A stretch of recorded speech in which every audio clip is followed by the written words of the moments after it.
ગુજરાતમાંથી હવે અનેક જગ્યાએથી એવા દ્રશ્યો સામે આવી રહ્યા છે કે જે તાલુકા પંચાયત જિલ્લા પંચાયતોમાં ટાઈ પડી છે એ જગ્યાએ આમ આદમી પાર્ટીના ઉમેદવારો પહોંચે એના પહેલાં જ એમની ધરપકડ કરવામાં આવી રહી છે, અપહરણ કરવામાં આવી રહ્યું છે, કોઈની સામે પોલીસ કેસ જૂના ખુલીને સામે આવી રહ્યા છે અને હવે એવું જ સામે આવ્યું છે દાહોદના ધાનપુરમાંથી।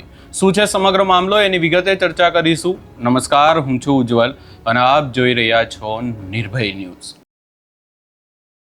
દાહોદની ધાનપુર તાલુકા પંચાયત અને એ તાલુકા પંચાયતમાં આ સ્થાનિક સ્વરાજ્યની ચૂંટણીનું પરિણામ સામે આવ્યું ને એ પરિણામમાં ભાજપની 13 અને આમ આદમી પાર્ટીની 13 સીટો આવી, એટલે કે ત્યાં ટાઈ પડી અને આજે પ્રમુખ અને ઉપપ્રમુખની વરણી કરવાની છે ને આખી બાબતને લઈને હવે કિસ્સો એવો સામે આવ્યો છે કે આમ આદમી પાર્ટીના આજે જીતેલા ઉમેદવારો છે, આ જીતેલા ઉમેદવારો આજે જ્યારે પ્રમુખ ઉપપ્રમુખ પદની ચૂંટણી છે અને આ ચૂંટણીને લઈને તાલુકા પંચાયત પહોંચે એ પહેલાં જ આમ આદમી પાર્ટીની ગાડીઓ ઉપર હુમલો થયો છે અને આખી બાબતને લઈને જે દ્રશ્યો સામે આવ્યા અને જે ઉમેદવારો શું કહી રહ્યા છે એ પણ સાંભળી લઈએ।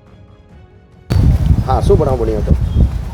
આજરોજ અમે તાલુકાની બોડી બનાવવા માટે ધાનપુર મુકામે તાલુકા પંચાયત પર આવતા હતા। એમાં રાજવાના ઘાટા પર એક તુફાન અને ઝાડ પાડી એને રસ્તો રોકી દીધો હતો। એમાંથી 10-15 ગુંડા ઉતરીને અમને તીરમારો કર્યો અને અમારી લગભગ 7 ગાડીની આસપાસ બધી ગાડીઓને તોડી અને ઘણું બધું નુકસાન કર્યું છે।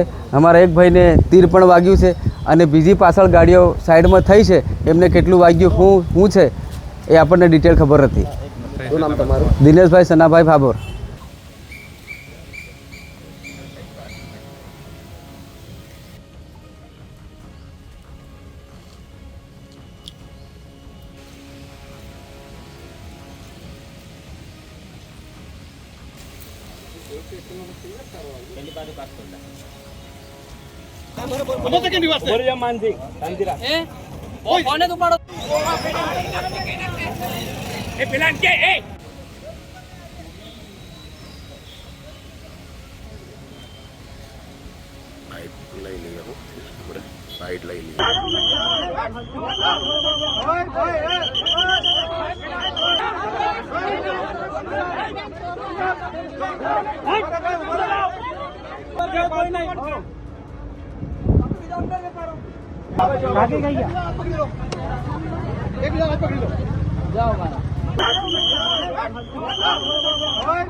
અહીંયા ખાસ કરીને આખી બાબતને લઈને જો વધુમાં ચર્ચા કરવામાં આવે તો વાસિયા ડુંગરી નજીક રસ્તા વચ્ચે આમ આદમી પાર્ટીના ઉમેદવારોની ગાડી ઉપર હિંસક હુમલો થયો છે।